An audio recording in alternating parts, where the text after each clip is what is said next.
Qual era a borda? Era a Z, só um exemplo, um Z790. A dúvida que ele tinha, e que muita gente tem, é se esta borda lhe ia fazer perder desempenho naquele processador. O que é que uma borda, em que é que uma motherboard pode fazer perder desempenho? Não é no processador e em todo o PC. Vamos começar pelo simples.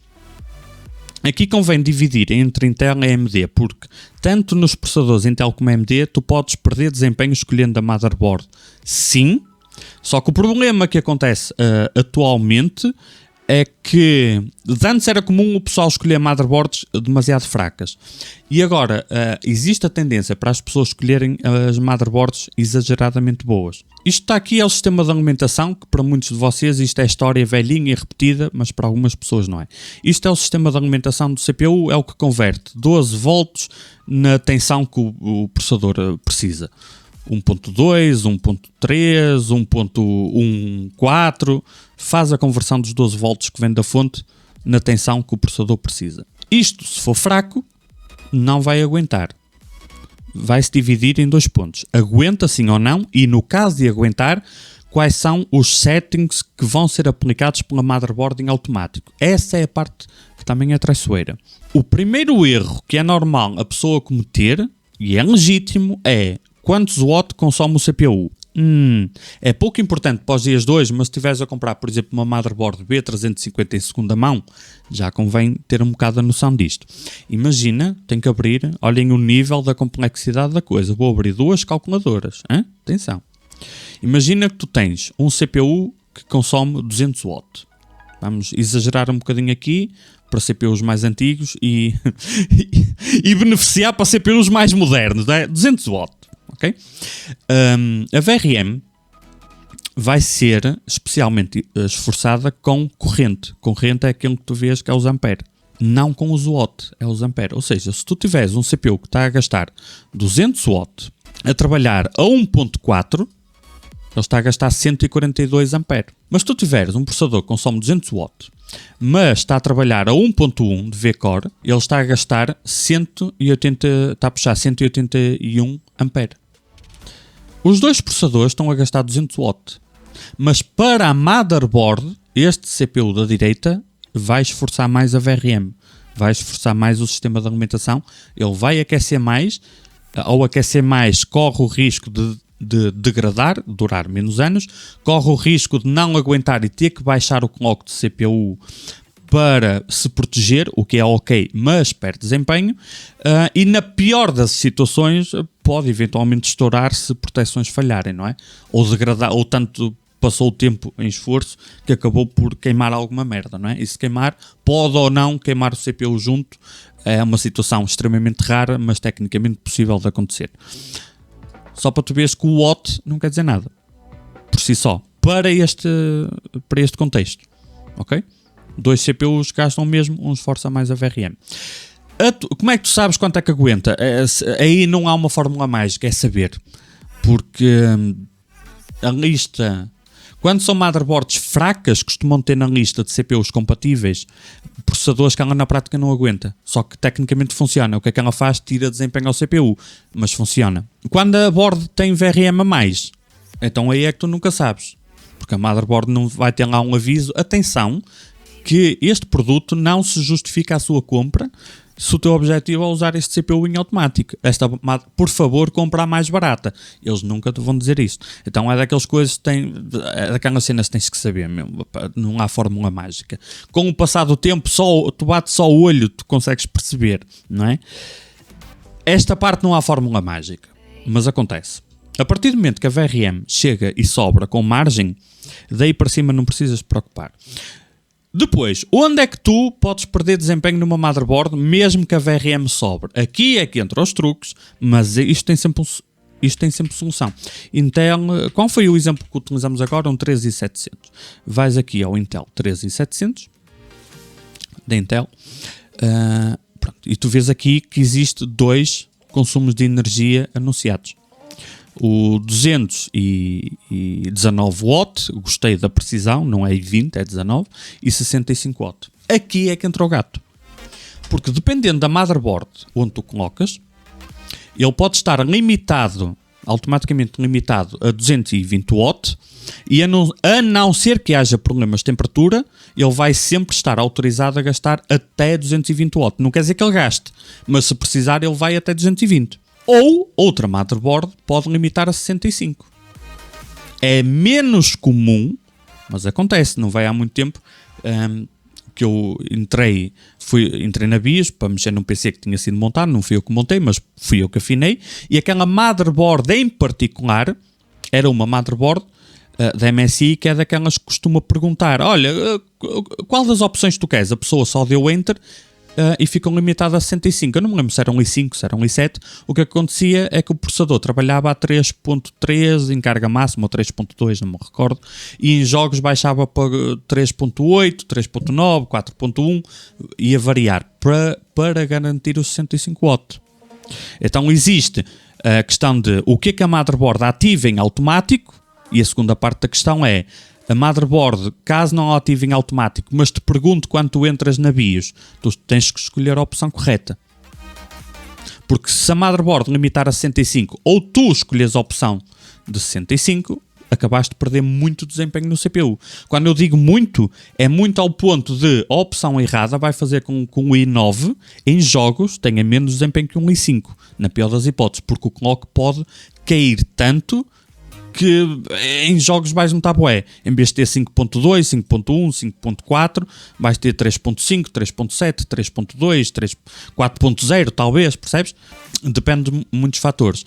E depois existe uma situação ainda que vai ser menos vista, mas que acontece. Que... eu gostava de me lembrar qual foi essa board que eu dei como exemplo, mas eu não me recordo qual era a board. Mas sei que era uma MSI. Que quando ele te pergunta a opção, tu metes a opção máxima, de energia máxima, mas ainda assim o que a motherboard faz, aquela em particular faz, é que ela nem te desbloqueia os 220 watts, nem te limita a 65. Mete-te um misto, que eu não me lembro quanto é que era, mas vamos fazer de conta que era 175 watts. Que até está ok. Porquê que nada disto é importante se tu fores à BIOS e mexeres? Porque, olha, tenho aqui o meu vídeo aberto do i5. Porque as motherboards, mesmo que seja uma motherboard B, que não seja uma Z, ok?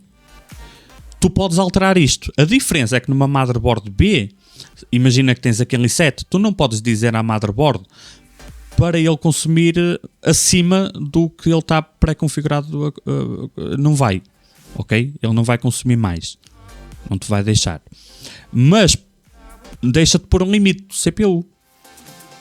Uma board B vai ter estas opções na mesma, não é? Estás limitado em overclock acima, mas deixa-te puxar por um limite do CPU ou afinal para baixo. Então tu vens a esta opção onde diz longa duração e curta duração, que isto aqui vai sempre ter o mesmo nome, seja em MSI, Gigabyte ou ASUS. O menu onde entras é que é um bocadinho diferente, mas vais ter ao mesmo sítio. Tu escolhes manualmente aqui. E o longa duração e o curta duração é o quê? É o plano de energia que é normal nos processadores Intel, que funciona assim. Ele gasta, num curto espaço de tempo, imagina 200 watts. Aqui está 253, este é um mau exemplo, porque o CPU não queria consumir 253, mas vamos fazer de conta que é. 253 watts, durante quanto tempo? Durante 28 segundos. Está aqui dito, 28 segundos. E ao fim de 28 segundos, se estiver a consumir essa energia toda, o que é que acontece? Vai baixar para 135. Que no teu caso pode ser 65. Que no outro caso pode ser mais ou menos. O que interessa é que tu podes vir aqui e marcar. Então, o que é que, caso o que venha em automático não tire todo o desempenho do CPU, ou o que está em automático é quente demais, o que é que tu vens aqui e podes fazer? Podes pôr o de longa duração e curta duração com o mesmo valor. E tu vais fazendo uns testes e vais vendo o que é que o dissipador aguenta. Para o CPU não está constantemente em 100 graus, mal abres o jogo, mas também não precisa de estar a 40 graus porque está limitado a 65 watts. Então tu encontras no teu dissipador, no teu processador, nesta combinação fica porreiro 180 watts. Nunca vai ficar muito quente. Em 100% de carga até pode chegar aos 90 graus, imagina, mas nunca passa disso. Em jogo anda ali nos 60 graus, 70, está fixe, está porreiro. Nem tenho os 65 watt que me vai fazer perder muito desempenho, nem tenho os 200 e muito watt que quando eu puxo um bocado mais para um CPU, ele bate logo 100 graus e tem as ventoinhas todas a 100% a uma barulheira de graças, eu nem preciso disto.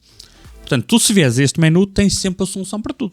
Conta sempre que não sabes o que é que a motherboard vai fazer. As motherboards mais topo de gama vão-te sempre pôr o consumo de energia máximo. Só que as motherboards topo de gama costumam ser tão caras que não trazem nenhum benefício prático em termos de desempenho ou funcionalidade para a pessoa comum, que só quer jogar uns jogos. Então não faz sentido nenhum comprar se tu só queres ligar e andar e não perder desempenho nem estragar nada. Então, o recomendado são boards que não são fracas, mas também não custam 500 euros. São boards que custam 150, 200, 220, por aí. Só que depois entra aqui esta questão, não é? Que dá para mudar nessas boards. Portanto, vês... aqui, o que é que acontece? E se eu estiver a jogar um jogo, nem está a gastar o máximo nem o mínimo, pois entra aqui, mas ele está... Imagina que tu tens limitado, ou que a motherboard limitou a 135 e o jogo está a consumir constantemente 150, 170. Ele vai na mesma acabar por limitar para 135 eventualmente, ok? Ou 65, pode ser 135, pode ser 65, pode ser o que for, não é? Tá? Para entender isto, antes dos processadores AMD, há outras coisas onde a motherboard pode fazer perder desempenho. Que é, agora é menos comum, mas motherboards antigas, principalmente Intel, é o que acontecia. A geração passada, uma B400, uma B500 não, mas uma B400, por exemplo, vai limitar a velocidade da memória RAM àquilo que é especificado por um CPU, num 10 e 400. E ele diz aqui que a memória funciona até 2666. Se combinares com uma motherboard destas, não podes usar memória com velocidade acima e se tentares usar ele vai bloquear. Isto é um exemplo de limitação de desempenho por limitação de memória. Não é uma questão de se aguenta, ela vai-te proibir de o fazeres. Nas novas gerações, isso já não acontece, felizmente, tu podes usar a memória acima, cabe a ti escolher uma motherboard e um processador e uma memória que saibas que aguenta, não é? Outra coisa que pode limitar o desempenho por causa da motherboard é a PCI Express. Por exemplo, aqui é uma combinação de processador e motherboard. Se tu tiveres um processador que aguenta PCI Express 4.0, exemplo, este processador é compatível com PCI Express 4.0. Mas se tu juntares com uma motherboard B450 ou B550 que diga Gen 3, que é a grande armadilha, o processador aguenta 3.0, mas a motherboard só tem 3.0. Significa que se juntares tudo isto com uma RX 7600, vais perder desempenho. Ok? Porquê que perde desempenho? Porque ela é PCI 4, mas funciona a vezes 8. Eu sei que começa a ser um bocadinho complicado, mas estamos aqui a dar uma mini aula. O que é o vezes 8? É quantas linhas de comunicação tem aqui. É quantos fios tem aqui de comunicação com o CPU. O padrão é vezes 16, são 16 fios. Esta gráfica é vezes 8. Vezes 8 com uma motherboard e processador PCI Express 4.0, nice, porreiro. Mas se for vezes 8 3.0 é suficiente para perder desempenho. Quem diz esta gráfica, diz a melhor gráfica que a Nvidia já fez na história da humanidade, a 4060 Ti, fantástica, códigos de contato RAT, para quem tiver percebido, mega ironia, que aqui não vai dizer, mas ela é vezes 8, adivinhem só, ela é vezes 8, está aqui, vezes 8 também. Mini armadilhas escondidas, ok? É traiçoeiro para quem não percebe nada disto, mas antes informação há mais que menos. Portanto, isto são situações onde a motherboard vai limitar desempenho. E depois no SSD também, mas já não quero entrar por aí. O que a AMD é diferente naquela cena dos consumos de energia? É que na AMD funciona assim. Vamos usar os Ryzen 7000 para facilitar, são os mais recentes. A lógica é mais ou menos a mesma. Deixa-me pegar um processador fixe. 7900, gosto deste CPU.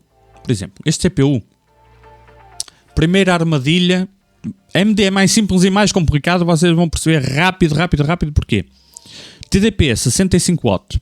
Primeira armadilha na AMD. O TDP não é o consumo de energia do CPU. Se pegarmos no famosíssimo, por exemplo, a 7950X, ele vai dizer que tem um TDP de 170 watts. Não funciona como na Intel. A armadilha da Intel é que tu não sabes o que a motherboard vai escolher entre dois possíveis valores. Okay? A armadilha da AMD é que só tem um valor e todas as motherboards, com asteriscos, já lá vamos, vão atribuir esse valor. O problema é que o valor é uma mentira por si só. TDP é 170, mas este processador gasta na prática, se puxares por ele, 240, 250 watts. Qualquer motherboard que tu coloques aqui, das B650 ou X670, vão dar o power máximo ao CPU. Se tu puxares por ele, ele vai consumir. Só vai baixar o consumo se atingir um limite de carga que a motherboard aguenta, quase impossível nesta geração, ou que atinja um limite da temperatura do CPU, e aí vai ter que baixar. No entanto, nestas motherboards AMD novas, apareceu a nova menina, que são as motherboards A620. As A620 existem modelos, spoiler, como por exemplo este, que não aguentam um Ryzen 9 daqueles. Não aguenta. Será que vai ter na lista de CPUs compatíveis esse alerta? Indiretamente tem. Porquê? Porque se tu vês aqui, ele não inclui esse processador. Só que está no sítio mais escondido possível imaginário. Mas diz aqui, atenção, que isto aguenta o 7900, aguenta o 7700 e aguenta o 7600. Ou melhor, ela não diz que aguenta, diz que é compatível. Ela diz que nem sequer é compatível com aqueles processadores. Porquê? Porque isto são tudo processadores de 65 W TDP, que na prática gastam mais que isto, mas para efeitos de especificações estão listados apenas os de 65 W. Os que consomem mais nem sequer aparecem aqui. Ele diz que não é compatível. E se eu pegar num 7950X e colocar aqui dentro? É quase garantido, eu não te posso garantir, mas é quase garantido, que mesmo com as novas BIOS, até funcione. Só vai estar limitado. Ele vai tirar desempenho. A parte mais simples que há na AMD em relação à Intel, aqui sim é mais simples, é que desde que tu compres uma motherboard que aguenta aquele CPU, tu nunca te vais ter que preocupar com esta ginga-joga da Intel, que é, ok, aguenta, mas qual dos dois limites é que a motherboard aplicou? Desde que a motherboard aguente, esta nunca vai ser uma dúvida. Vai sempre aplicar. A questão é que depois podes ter processadores que batem os 95 graus instantaneamente e podes não querer isso. Ou porque tens medo, ou porque está instável, como eu já apanhei 2 casos. Um deles vai sair amanhã no YouTube. É o segundo que eu apanhei, mas o primeiro não está no YouTube, portanto vai ser o primeiro. Onde o processador fica instável por temperatura, ou tu tens medo da temperatura, ou tu não queres as ventoinhas a girar muito, ou tu queres um dissipador um bocadinho mais simples, nem 8 nem 80, e vais lá à motherboard e diz à motherboard, tal como na Intel, olha, eu sei que o CPU na prática gasta 240 watts, mas aqui eu quero que ele não gaste mais que 150. E tu marcas lá 150 e a motherboard faz todos os ajustes necessários e de forma automática para ele não consumir mais 150. Problema resolvido. Se isso era um problema para ti, está resolvido. Isto também tem montes de tutoriais feitos recentemente de como fazer. Ok? E acho que é só para perder desempenho. Para perder desempenho na board, acho que é só. Há sempre mais asteriscos, não é? Há sempre mais asteriscos que isto, mas, é só.